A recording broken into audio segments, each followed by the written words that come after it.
Good to see you. Hi, Laurel. Nice to see you as well. Yes, I enjoyed talking to you last year and getting an update on your activities in AI. And since then, I have really appreciated following you on LinkedIn and seeing all you're doing to educate the community and wanted to hear from your perspective what some of the highlights of the past year have been. Thank you. Well, a lot has been happening since last year. AI itself has evolved a lot this past year, and there's been a need for AI literacy. I've done AI workshops for Microsoft, several workshops at UCLA, USC, CSU, keynotes as well, international talks for faculty and several other universities, as well as one for the Office of the President right here. And I'm also going to be speaking at the UC Tech event later in June. Forward to your presentation in May. Thank you. Questions. Can you step back and tell us a little bit about your role and how you've evolved into becoming an AI influencer? Thank you. Wow.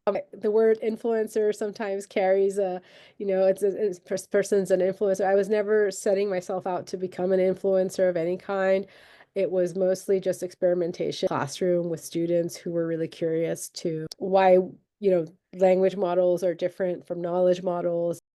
Experimenting with what are some good use cases. And then it evolved to me just wanting to share some of the work with colleagues on LinkedIn and on, these workshops with faculty at CSU. And then it's just next thing I knew, a lot of people were really interested in learning more. And the more I shared, the more the community seemed to really appreciate experiments because, this field is so rapidly evolving. Not many people are obviously doing the same work that each of us is doing. And then the second part of the question is like, what's one key message that you want to deliver to the audiences with whom you interact? My key message to faculty would be to stay curious, be open with your students so they can know what the strengths and limitations of the tools are.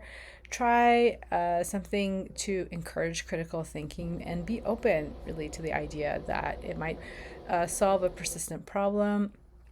I see myself more of an AI realist.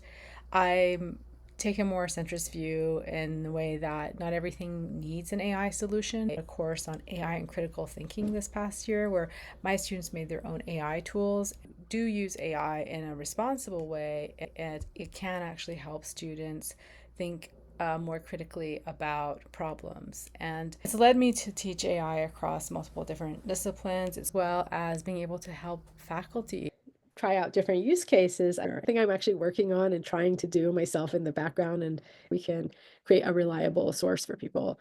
Peer review system. A peer review system, absolutely. People are looking to academia to serve this role Yes, and then to understand where we are today and where we could be in the future to be helpful is an exciting thing to think about.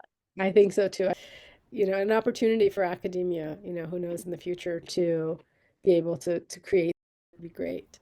So Thank you, Tina. Thanks so thank much you. for this conversation. I look Thank you. forward to keeping up and Thank you, to Laura. just putting into action some of the recommendations you've given to me today. Yes.